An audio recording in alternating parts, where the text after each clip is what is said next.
唉，繼上次講完呢個生啤嘅分類之後呢，今次我啊打算講下生啤同樽裝啤酒嘅分別。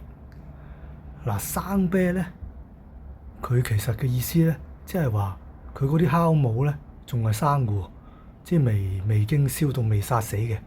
即係話你飲落個肚度呢，嗰啲酵母呢就會喺你個進入你個胃咯，直接。即係話最近成日講嗰啲咩益生菌啊，嗰啲酵素、發酵類物體就係類似嗰啲嘢咯。懶係對你有益咁咯。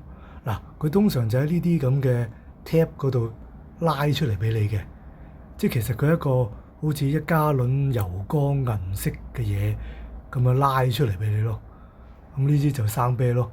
咁生啤最大鑊就係用膠杯裝咯，因為佢 keep 唔到溫度啊嘛。都幾難飲㗎，膠杯生啤。但係咁你屈 B7冇計㗎，係咪先？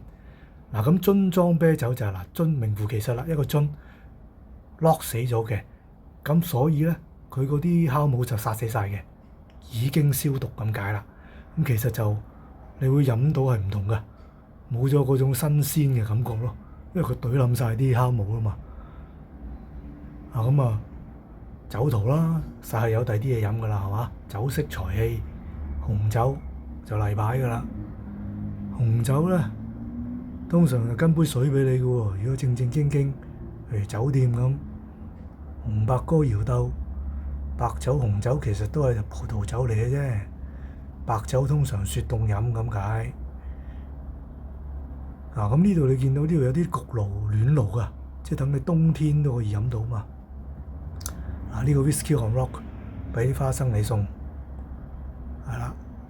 我通常都飲 Whisky on Rock 嘅，不過通常會俾碎冰你咯。而家好少俾大冰啊，大冰啊似樣啲咯。